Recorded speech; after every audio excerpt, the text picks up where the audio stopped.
বনের ভিতর ৩৮ বছর ধরে একা পড়ে আছে এই গাড়িটি। মরিচা ধরেছে, আগাছা জন্মেছে চারপাশে, দেখলে মনে হবে যেন প্রকৃতির অংশ হয়ে গেছে। কিন্তু এই গাড়িটিকে আবার রাস্তায় ফেরানোর চেষ্টা করা হবে। এটি 1961 সালের একটি ফোর্ড ফ্যালকন স্টেশন ওয়াগন। গাড়িটির ছাদে জিনিসপত্র রাখার র‍্যাক আছে, এমনকি তখনকার সময়ের ফ্যাক্টরি এসিও লাগানো। ইঞ্জিনের দিকে তাকালে দেখা যায় এটি একটি 6 সিলিন্ডারের গাড়ি। প্রথমে গাড়িটিকে জঙ্গল থেকে বের করে আনার পালা। কাজটা বেশ কঠিন ছিল।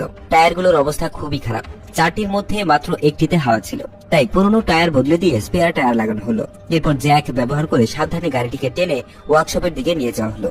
ওয়ার্কশপে এনে প্রথমে গাড়ির হুড খোলা হলো, যা 38 বছর পর প্রথমবার খোলা হয়েছে। ইঞ্জিনের ভেতরটা ধুলোবালি আর পাইন পাতায় ভর্তি। ফ্যানের পুলিটা মরিচা ধরে শক্ত হয়ে গেছে, বেলটাও আটকে আছে।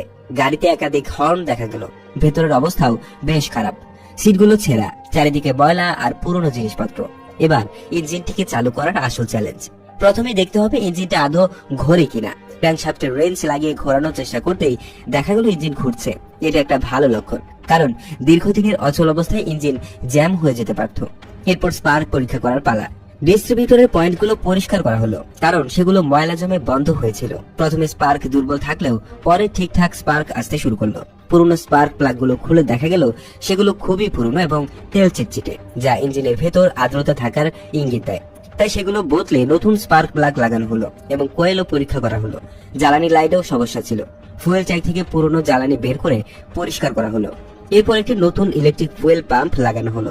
কার্বোরেটরের থ্রোটল প্লেটটা জমে গিয়েছিল, যার ফলে ইঞ্জিনে ঠিকমতো বাতাস ঢুকতে পারছিল না। তাই পুরনো কার্বোরেটরটা বদলে একটি ভালো ও পরিষ্কার কার্বোরেটর লাগানো হলো। ইঞ্জিনের তেলের অবস্থাও করুন।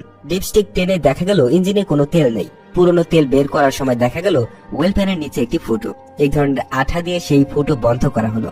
এরপর নতুন ইঞ্জিন ওয়েল ও ফিল্টার লাগানো হলো।